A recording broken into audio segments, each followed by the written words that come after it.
s'exclame, il dit, oh, qu'il est agréable et qu'il est doux. Vous voyez, c'est doux, c'est intéressant pour des frères de demeurer ensemble. Parce que c'est là Dieu envoie la bénédiction. Quand on demeure ensemble, c'est-à-dire quand on est unis et qu'on partage, alors la Bible dit, Dieu envoie la bénédiction. Et il dit cela se fait comment? Il dit c'est comme l'huile précieuse. C'est pas n'importe quelle huile, mais de l'huile précieuse qui répandue sur la tête, n'est-ce pas? Descend sur la barbe d'Aaron et sur la barbe d'Aaron qui descend sur le bord de ses vêtements. Gloire à Dieu. Je pense que le jour où Aaron a été consacré par Moïse, n'est-ce pas, dans le tabernacle, ce jour-là a marqué Dieu. Alléluia. Et ici, Dieu a écrit ce qui s'est passé là ce jour-là. Comme un exemple. Il dit c'est comme ça l'huile qui a été versée sur la tête d'Aaron, qui a coulé sur sa tête et descendu sur sa barbe et sur ses vêtements. Gloire à Dieu. C'était majestueux. Dieu dit, c'est comme ça la bénédiction, la vie descend sur ceux alors qui sont unis, qui demeurent ensemble. Gloire à Dieu. C'est merveilleux. Et vous voyez, lorsque cela se fait, il y a des grandes bénédictions. Ce matin, nous allons voir rapidement les 4 grandes bénédictions. La première bénédiction, Dieu envoie donc la bénédiction et la vie pour toujours. La bénédiction. Donc, toutes sortes de bénédictions, y compris la vie. Amen. Donc, quand il y a communion, ça veut dire que quand on est d'un même cœur, d'un même esprit, d'une même pensée, alors Dieu dit, il y a la bénédiction et il y a la vie. Dis Amen. Amen. La bénédiction et la vie. Et vous voyez, l'Église vit un peu la communion, vit un peu le partage. C'est pourquoi aussi, il y a une certaine mesure de grâce sur l'Église. Que vous ne savez pas, mais je vais vous révéler cette grâce. Cette grâce est que il y a très peu de morts dans l'Église. C'est la communauté où il y a peu de morts par rapport aux autres communautés. Nos familles sont des communautés. Nos villages sont des communautés. Nous avons des associations qui sont des communautés. Mais là-bas, il y a plus de morts.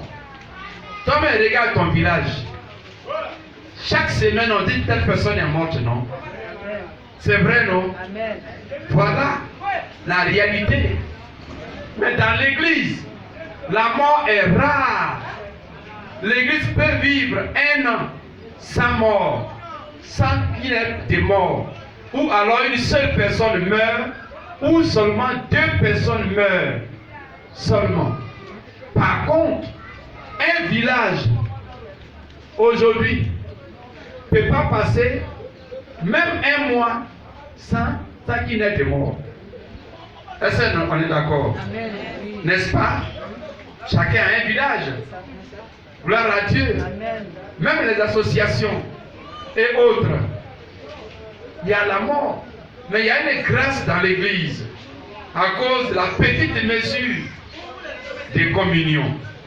C'est pourquoi l'église doit vivre la communion. Les frères et sœurs doivent demeurer ensemble dans l'unité et dans le partage. Alléluia. Amen. Recevez l'esprit d'unité et de partage au nom de Jésus. Amen. Vous voyez, là où il y a la communion, donc où il y a l'unité et le partage, la bénédiction vient là. Comme au temps d'Abraham, dans Genèse 18, verset 3, plutôt verset 2 à 10. Abraham a reçu 3 personnes qui ne connaissait pas. Mais Abraham a communié avec ces personnes. Il a préparé de quoi manger à ces personnes. Amen. Et il a mangé avec ces personnes. À cause de cela, alors Dieu a poussé une de ces personnes, parmi ces 3 personnes, pour bénir la maison d'Abraham. Vous comprenez? Amen. Donc là où il y a communion, il y a forcément bénédiction. Amen. Amen. Si tu veux vivre, expérimenter la bénédiction et la vie, il faudra vivre l'unité et le partage. Même dans vos maisons, une maison où il y a les querelles, où il y a les divisions, où il y a la haine, les calomnies, où il y a les clans, la bénédiction ne vient pas dans cette maison. Toujours il y a la maladie, toujours il y a l'échec, toujours il y a la mort, toujours il y a les mauvaises nouvelles. Là où il n'y a pas de communion, il y a la mort qui est là. Gloire à Dieu. Amen. Je prie que vos maisons soient remplies de communion afin d'être remplies de bénédictions au nom de Jésus. Amen. Alléluia. Amen. Il faut te battre pour maintenir la communion. Amen. Gloire à Dieu. Amen. Dans vos activités, dans vos services, dans vos maisons, vos familles, grandes familles. Si vous voulez expérimenter la vie, le bonheur, le succès, la réussite, soyez en communion parfaite les uns les autres. Alléluia. Amen. C'est ça. Que le Seigneur vous bénisse. Amen. Que le Seigneur vous bénisse. Amen. Deuxième bénédiction, quand il y a la communion, il y a la manifestation de la puissance de Dieu. Le verset 2 dit, c'est comme l'huile précieuse qui descend sur la barbe d'Aaron, qui descend sur le bord de ses vêtements. Vous comprenez? Amen. Voilà, ici cela veut dire quoi? Ça dit quand il y a la communion, il y a la puissance divine qui descend. Donc si vous voulez que la puissance de Dieu descende sur l'église pour qu'il y ait les miracles, la puissance de Dieu descend sur vos activités, descend sur vos maisons, descend sur vos vies. Alors, vivez la communion. Amen. Vivez le partage. Amen. Là où il y a la communion, c'est là où on demeure ensemble, des mêmes pensées, des mêmes cœurs, des mêmes esprits. C'est là que Dieu envoie sa puissance. Amen.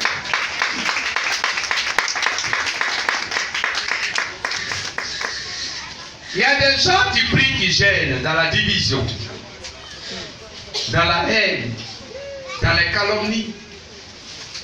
Aujourd'hui, il n'y a pas la puissance de Dieu, ne se manifeste pas réellement dans nos églises, parce qu'il y a beaucoup de choses. Les clans, les clubs des calomniateurs, les clubs des moqueurs, des gens qui sont un petit groupe de 2 et de 3 pour se moquer des autres, pour critiquer les autres, pour célébrer la haine, faire la promotion de la haine, pour dire des choses qui ne sont pas. Il y a des gens qui se méfient des autres. Quand il y a de telles choses, la puissance de Dieu ne descend pas. Pendant qu'il est fait, tu es la personne la plus maudite. Gloire à Dieu. Quelqu'un n'a pas acclamé Jésus.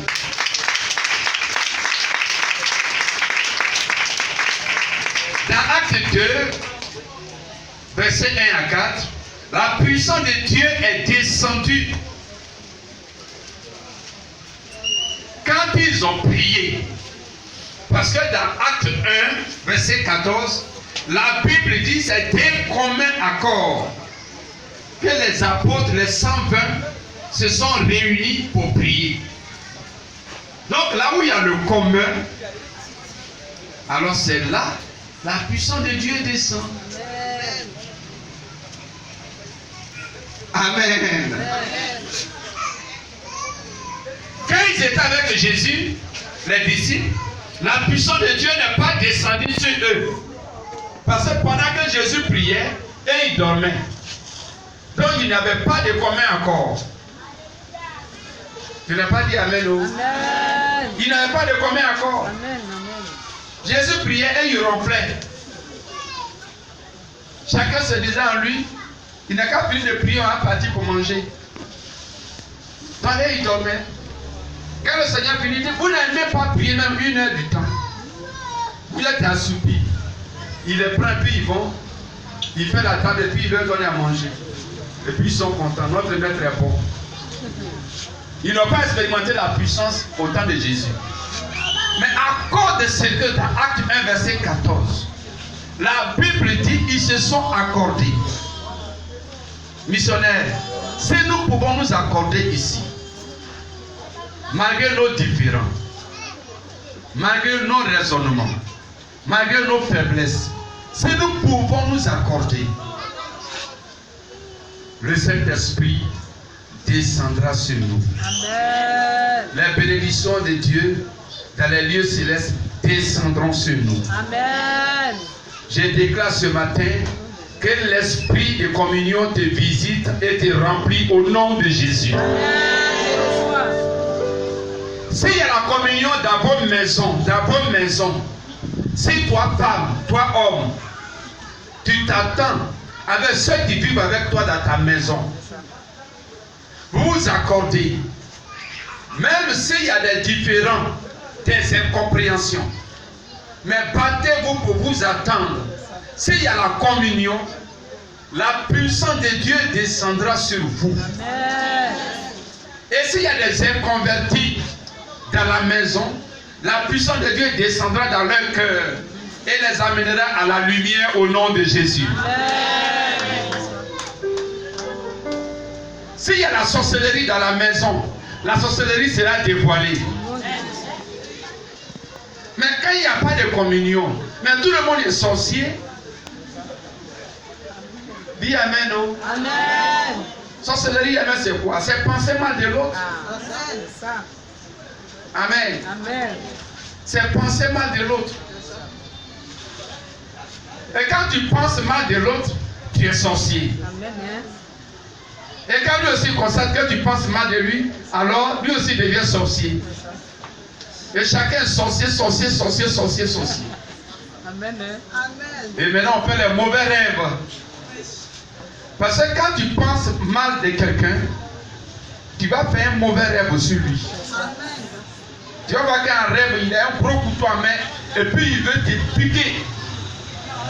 Quand tu te rêves, tu vas dire, j'ai compris.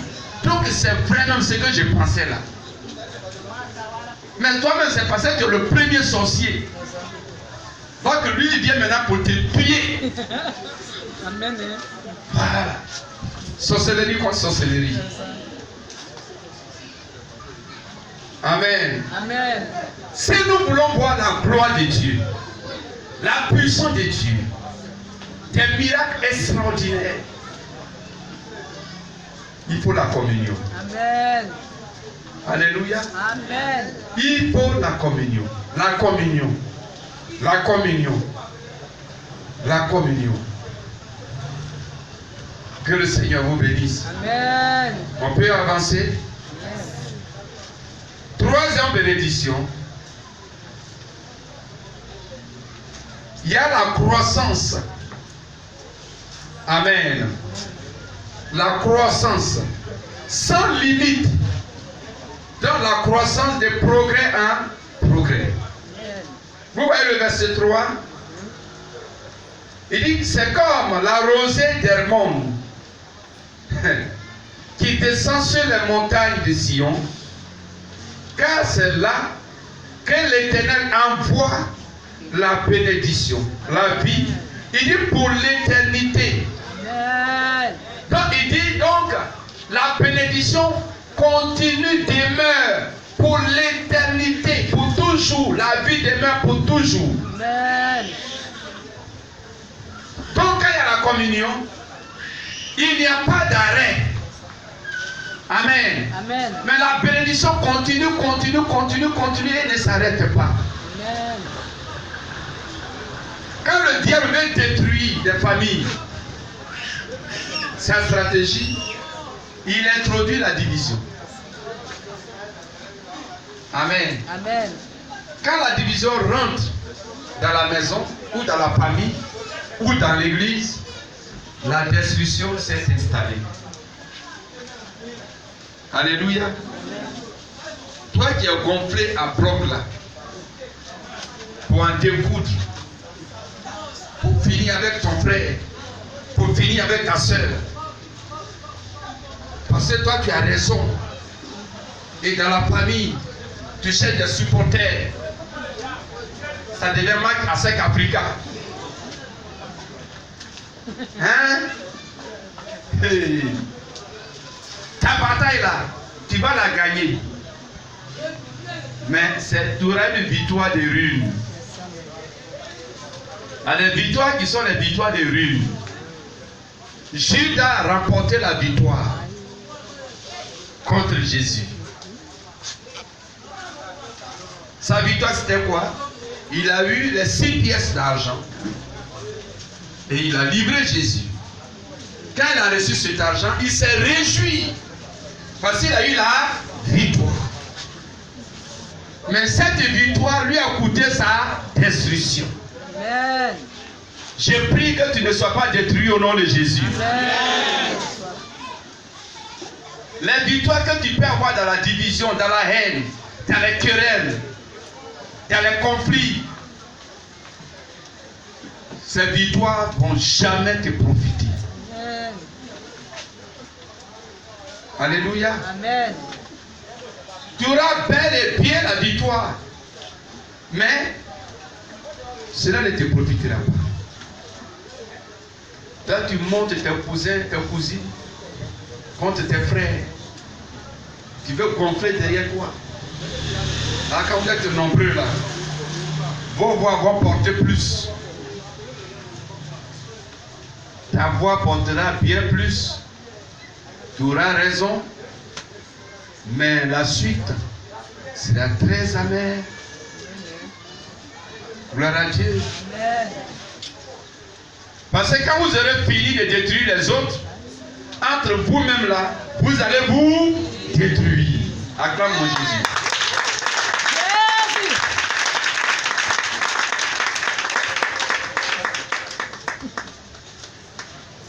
Alléluia. Amen. Donc la croissance. Vous voyez, la communion a attiré des personnes qui s'ajoutaient. La Bible dit continuellement à l'église jusqu'à nous aujourd'hui. Amen. Amen. Ce qui a été fait dans la première église à Jérusalem, la communion de cette église a continué jusqu'à aujourd'hui. C'est pourquoi l'évangile est arrivé à nous. Il n'y a pas eu d'arrêt. Et nous, à notre tour, nous devons continuer la communion. Amen. Alléluia. Amen. Si nous voulons être nombreux dans ce lieu, il faut la communion. Amen. Gloire à Dieu. Amen. Il faut la communion. S'il n'y a pas d'amour, le monde vit la haine. Encore à l'église, toi tu viens avec la haine. L'église doit être le lieu d'amour. Amen. Amen. Là où il y a l'unité, alors on peut tout accomplir là. Si nous sommes unis, nous pouvons nous développer des progrès en progrès. Comme les hommes au temps de la tour de Babel, dans Genèse 11, verset 1 à 6. La Bible dit qu'ils étaient unis. Ils avaient la même langue, les mêmes paroles, les mêmes pensées. À cause de cela, alors ils ont construit une tour. Et Dieu lui-même n'était pas d'accord. Mais à cause de ce qu'ils sont unis, il a dit, laissons-les. Amen. Car ils sont unis, on ne peut pas les empêcher. Quand on est unis, alors on évolue. Amen. On progresse. Amen. On avance. Amen. Le diable a essayé de te tromper. Par rapport ici à l'église, et même par rapport à ta maison, par rapport à ta famille. Gloire à Dieu. Amen. Le diable a essayé de te tromper. Que ce matin, tu reçois la force de la communion au nom de Jésus. Amen. Alléluia. Amen. Quatrième point. Donc la quatrième richesse, c'est la victoire sur l'indigence. Amen. La victoire sur l'indigence. La victoire sur l'indigence. Donc quand il y a la communion, alors ceux qui sont indigents, ceux qui sont dans la pauvreté, dans le manque, dans le besoin plutôt, alors ceux-là reçoivent le soutien. Amen. Et le diable le sait. C'est pourquoi il ne veut pas que l'église soit unie. Vous voyez dans les familles, quand il y a la division, ceux qui ont un peu plus, ils mettent un embargo sur ceux qui n'en ont pas. Et même ils souhaitent qu'ils meurent misérables. Et qu'ils meurent sans funérailles. On les enterre sans funérailles. Mais quand il y a l'unité, alors l'entraide anéantit la pauvreté. Alléluia. Amen. Anéantit la pauvreté. Anéantit la misère. Si nous sommes tous d'un commun, d'un seul cœur plutôt, d'une seule âme, des mêmes sentiments, il n'y aura pas de pauvres au milieu de nous. Amen. Il n'y aura pas de nécessité au milieu de nous. Amen. Gloire à Dieu. Amen. Il y a ouvert une révélation. Chacun ici est une source de bénédiction. Amen. Acclame le Seigneur pour cela. Acclamez bien le Seigneur Jésus. Chacun est une source de bénédiction. Parce que à chacun, Dieu a déposé les grâces. Amen. Et chacun de nous peut faire quelque chose pour chacun. Mais on ne voit pas ça. Hein? Amen. Amen. C'est pourquoi il y a beaucoup de besoins dans l'église. Je prends un exemple simple. Il y a des gens ici. Il y a des gens ici dans l'église. Nous qui sommes assis là. Il y a des gens ici. Si tu as un problème à la police, et ils ne sont pas policiers, mais ils connaissent quelqu'un qui peut lancer un seul coup de fil, et puis ils vont te retirer tout de suite. Amen. Coup de fil, hein? Et puis on dit là, lui là, il s'appelle comme ça, il est dans tel commissariat. J'appelle, libérez-le, il est à la maison vite. Amen. Il y a des gens ici. Parce que certainement quelqu'un a un oncle, un parent plus proche, qui est un procureur, ou alors qui est peut-être un juge, ou alors qui est un commandant, ou alors qui est un commissaire. Je ne sais pas. Ça, c'est un seul point. Ça veut dire que si on est unis, on peut s'entraider à tout niveau. Acclamons le Seigneur.